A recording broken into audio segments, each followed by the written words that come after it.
बिस्मिल्लाहिर्रहमानिर्रहीम अस्सलामु अलैकुम वरहमतुल्लाहि वबरकातुहू।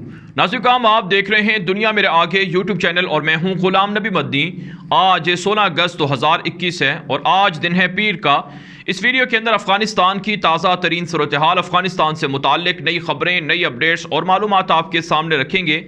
अफ़गानिस्तान के अंदर अफ़गान तालिबान की इस्लामी इमारत ने काम शुरू कर दिए है। इमारत इस्लामी के तहत सिक्योरिटी इंतज़ाम संभाल लिए गए हैं।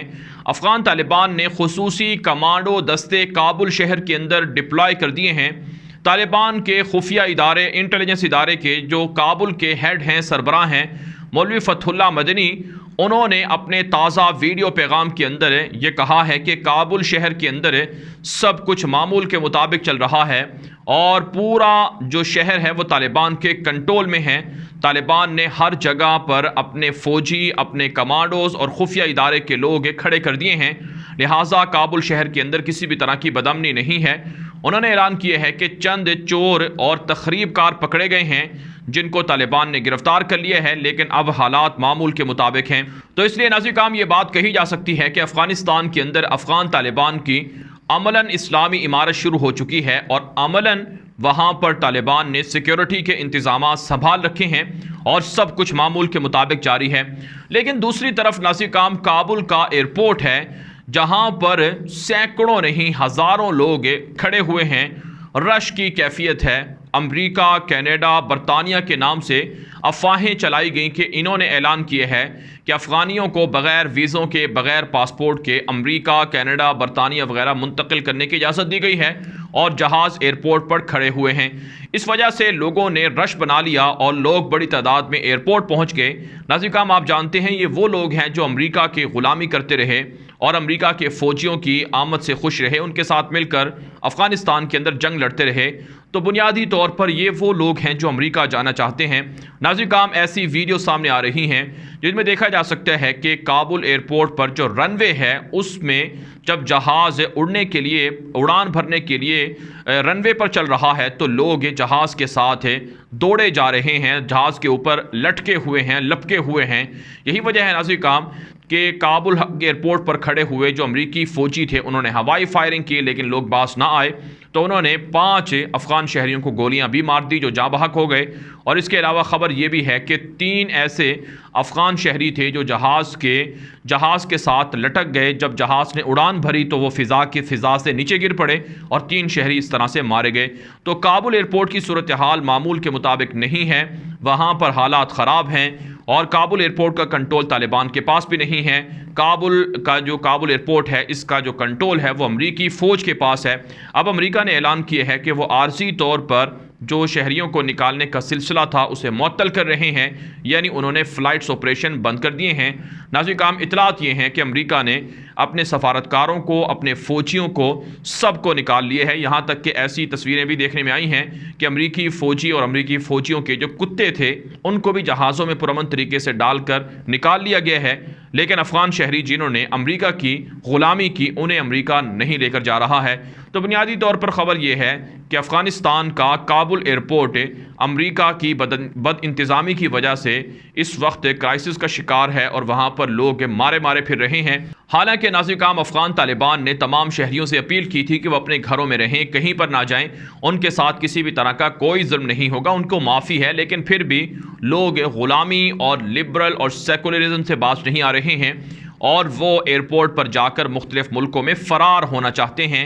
गैर मुल्की फ़्लाइट्स बंद हैं, सिर्फ मुख्तलिफ मालिक के जो सफारती अमले के लोग हैं उनको निकाला जा रहा है। नाज़रीन, एक और ख़बर आपको देते हैं। ये ख़बर है चीन, रूस, तुर्की और पाकिस्तान के हवाले से कि इनके दरमियान बाहमी राबते शुरू हो चुके हैं। चाइना ने पहले ही ऐलान कर दिया है कि वो अफ़गान तालिबान की इस्लामी इमारत को तस्लीम कर रहे हैं और और मुख्तलिफ पड़ोसी मुल्कों के साथ राब्तों में भी हैं और तालिबान के ज़रिए से किसी भी तरह का ख़तरा चाइना को नहीं है। रूस के मंदूब ने भी यही बात कही है और इतलात ये हैं कि कल रूसी मंदूब ज़मीर काबलोव वो मुलाकात भी करने जा रहे हैं तालिबान की लीडरशिप से, ताकि मुस्तक़बिल में रूस और तालिबान के ताल्लुकात कायम हो सकें। तो इसके अलावा नाज़रीन, ख़बर यह भी है कि तुर्की के सदर रजब तय्यब एर्दोगान की जानिब से पाकिस्तान के प्राइम मिनिस्टर इमरान खान को फ़ोन किया गया है। अफ़गानिस्तान की सूरत हाल पर तबादला ख्याल हुआ है। तुर्की भी तालिबान की इस्लामी इमारत को तस्लीम करने के लिए रजामंद हो चुका है और तुर्की का जो सफारत खाना है काबुल के अंदर इतलात ये हैं कि उसे भी तुर्की ने बंद ना करने का ऐलान किया है।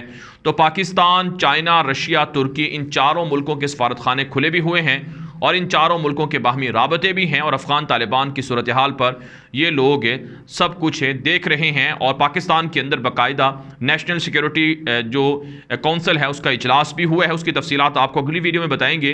तो अब तक इतलात ये हैं कि काबुल के अंदर तालिबान की जो लीडरशिप है, बिलखुसूस जो सियासी लीडरशिप है वो नहीं आई है, वो अभी तक कतर में है। जब तक कि काबुल एयरपोर्ट खाली नहीं होता है, काबुल एयरपोर्ट का कंट्रोल तालिबान के पास नहीं आ जाता है, तो शायद तालिबान की लीडरशिप काबुल ना आए, क्योंकि हालात ख़राब हो सकते हैं। अफ़गान तालिबान ने अमेरिका पर मुख्तलिफ ज़रियों से प्रेशर डाल दिया है कि अमेरिका काबुल एयरपोर्ट को खाली करे और तालिबान के हैंड ओवर करे, वरना तालिबान के मुजाहिदीन खुद काबुल एयरपोर्ट पर दाखिल हो सकते हैं। सूरत हाल को बेहतर बनाने के लिए तालिबान के लिए ये ज़रूरी हो जाएगा।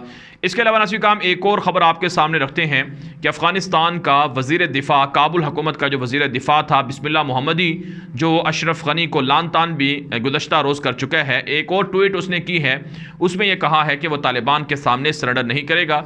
तालिबान कातिल हैं, हमारे फ़ौजियों को तालिबान ने मारा था, लिहाजा हम तालिबान के ख़िलाफ़ लड़ाई लड़ेंगे और हम टेबल पर कभी तालिबान के साथ नहीं बैठेंगे। नाज़रीन काम ये जो बिस्मिल्लाह मोहम्मदी है, अशरफ गनी की हुकूमत का वज़ीर दिफ़ा, ये गुज़श्ता रोज़ अफ़गानिस्तान से, काबुल से ख़ुसूसी जहाज़ के ज़रिए से दुबई भाग निकला था और इसने भी पहले से इंतज़ामात कर रखे थे। यह अशरफ गनी को लान तान कर रहा है कि उसने तमाम फ़ौज को तालिबान के हवाले कर दिया और ख़ुद मुल्क से भाग गया। हालांकि ये ख़ुद भी तो मुल्क से बाहर भागा हुआ है, अगर इसमें हिम्मत थी तो ये तालिबान का मुकाबला करता और सामने आता, लेकिन ये भी दुम दमाकर भाग निकला है। तो अब बाहर से बैठकर इस तरह की इंतशार वाली ट्वीट्स कर रहा है और लोगों को इंतशार दिला रहा है। नाज़रीन काम एक ख़बर और सामने आ रही है कि अमरुल्लाह सालेह और इसी तरह से उसके दीगर साथी, वो भी अफ़गानिस्तान के अंदर नहीं हैं लेकिन पंजशीर के अंदर है और दीगर जगहों में वो अस्करियत पसंदों से राब्ते करके इंतहा पसंदी की उन्हें तरगीब दे रहे हैं, तालिबान के ख़िलाफ़ हमलों की तरगीब दे रहे हैं। नाज़रीन काम ये लोग अफ़गान तालिबान की इस्लामी हुकूमत को कुछ नहीं कर सकते हैं, क्योंकि इनके पास अब कोई इख्तियारात नहीं है। अफ़गान तालिबान ने अच्छा काम ये किया है, अफ़गान तालिबान के लिए इम्तिहान बहुत बड़ा है।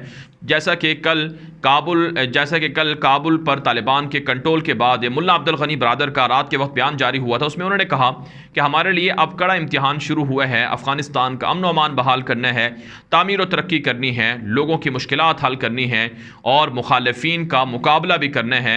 लेकिन अफ़गान तालिबान ने अमन व अमान पर अच्छे अंदाज से काबू पा लिया है। अफ़गान तालिबान कोई नए नहीं हैं कि इन्हें पता नहीं हुकूमत कैसे करनी है, बल्कि माजी में 5.5 साल कामयाब हुकूमत कर चुके हैं। तो इसलिए इनके तमाम इख्तियारात, इनके तमाम इंतज़ामात मुकम्मल हैं। और अच्छी बात तो ये सामने आई है कि काबुल के अंदर जो लोगों के पास असलहा था, जिसके ज़रिए से वो कत्ल गारत गिरी करते थे, तालिबान ने वो लोगों से असलहा वापस ले लिए है ताकि लोग कत्ल गारत गिरी ना कर सकें, खाना जंगी ना हो सके। आप जानते हैं अमेरिका की, नेटो की, दाइश की, भारत की और दीगर मुल्कों की साजिशें रही कि अफ़गानिस्तान के अंदर खाना जंगी हो, लेकिन अफ़गान तालिबान ने 10 से 15 दिनों के अंदर पूरा अफ़गानिस्तान फतह भी कर लिया और ना वहाँ पर कोई खाना जंगी हुई और ना वहाँ पर उस तरह से लड़ाई हुई जिस तरह से लोगों की तवक्कुआत थी।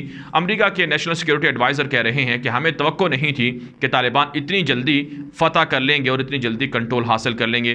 तो बहरहाल नाज़रीन काम ये जो जितने भी भगोड़े हैं, जितने भी तालिबान के दुश्मन मुखालिफिन हैं जो अफ़गानिस्तान से भागे हुए हैं, ये जितनी चाहे साजिश कर लें, जितना चाहे शोर मचा लें, इनके ज़रिए से तालिबान को ना तो कोई नुकसान पहुँचने वाला है और ना ही इनकी बातों में आकर अफ़गानिस्तान के अंदर जो अस्करियत पसंद हैं, जो तालिबान का मुकाबला करने के लिए जिनको भड़काने की कोशिश हो रही है, जो मलेशिया हैं, वो हथियार उठाएंगे। आप जानते हैं जनरल दोस्तम जो मलेशिया का सरगना था वो भाग निकला है, उसके मलेशिया के जो लोग थे वो सरेंडर हो गए हैं। तो अमरुल्लाह सालेह जैसे CIA के एजेंट अफ़गानिस्तान के अंदर बदअमनी कैसे फैला सकते हैं? तो इसलिए अफ़गान तालिबान पुरुमीद हैं और इन भगोड़ों के ख़िलाफ़ ऐलान कर रहे हैं कि अगर कोई भी इनकी बातों में आएगा तो वो तालिबान के कवानीन से नहीं बच पाएगा। तालिबान ने यह भी ऐलान किया है कि जंग ख़त्म हो चुकी है और हमने मुआफ़ी का ऐलान किया था मुखालिफिन के लिए, लिहाजा हमारी मुआफ़ी से जिसने फ़ायदा उठाया उठा लिया। और अगर अब इस्लामी इमारत के शुरू होने के बाद किसी ने कोई भी साजिश की, कोई भी खाना जंगी की कोशिश की और किसी भी तरह का जुर्म किया तो उसका मुहासबा ज़रूर होगा।